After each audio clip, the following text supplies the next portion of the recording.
es el conocimiento de los buenos profesores para que sus estudiantes aprendan de mejor manera un contenido específico, eso sí. El conocimiento pedagógico del contenido es de ese contenido nada más, de la segunda ley de la termodinámica, de la evolución en biología, de la integral en el cálculo, etc. De ese contenido. Los buenos profesores tienen un propósito claro y saben por qué es útil ese contenido a sus estudiantes. Entienden que hace fácil o difícil el aprendizaje de ese tópico. Saben cuáles son las ideas previas de sus alumnos cuando llegan al aula. Ahora sí, conocen todas estas representaciones para dar su clase. Analogías, metáforas, ilustraciones, ejemplos, hechos, fenómenos, narrativas, situaciones, experimentos, controversias, sugerencias, situaciones, etc. Más poderosas para ayudar a comprender el concepto en cuestión. Esto es lo que todo esto reúne el conocimiento pedagógico del contenido. Y además aplican formas convenientes para evaluar el aprendizaje de sus estudiantes. Este es Lee Schulman. En esta reunión en Colorado Springs de una charla a distancia.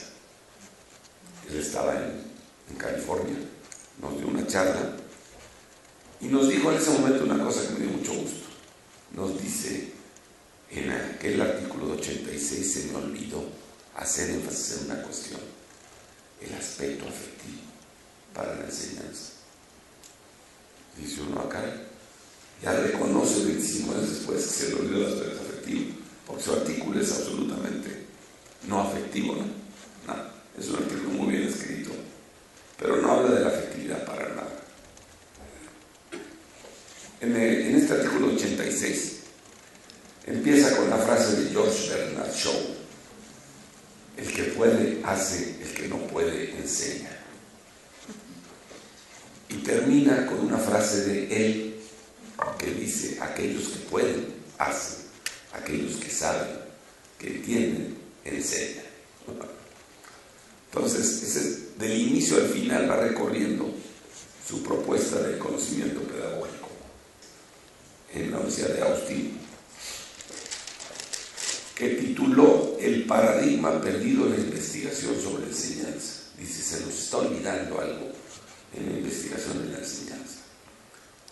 Comenta de que muchas personas pensaban que él iba a hablar de la cognición del profesor, de su personalidad o de aspectos del contexto, pero se llevó una sorpresa, todo el mundo se llevó una sorpresa cuando él dijo: ese paradigma perdido es el estudio del contenido de la disciplina y su interacción con la pedagogía. El contenido y cómo transmitirlo, cómo hacer que pedagógicamente sea efectivo. Y él genera, por ese concepto, la manera de hacer eso es el conocimiento pedagógico del contenido. Habló en este artículo de 3 tipos de conocimiento base del profesor.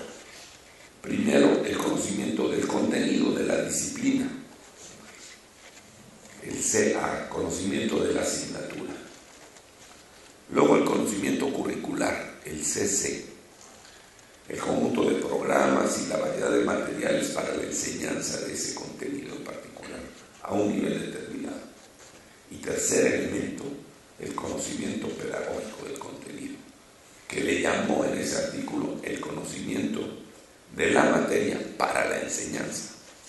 No de la materia para la enseñanza, que es un poquito diferente al conocimiento de la materia. Se preguntó Schulman, ¿cuáles son las fuentes? Se hizo varias preguntas. ¿De dónde provienen las explicaciones del profesor? ¿De dónde las sacamos? Hay una pregunta de un alumno y le damos una explicación. ¿De dónde sale esa? ¿Por qué un estudiante universitario exitoso que se pone a dar clases por primera vez ante alumnos del bachillerato transforma su pericia en la materia de una forma que puedan comprenderle esos estudiantes y que no se suba a la licenciatura ni a otro nivel para dar esas explicaciones. ¿Cómo le hace?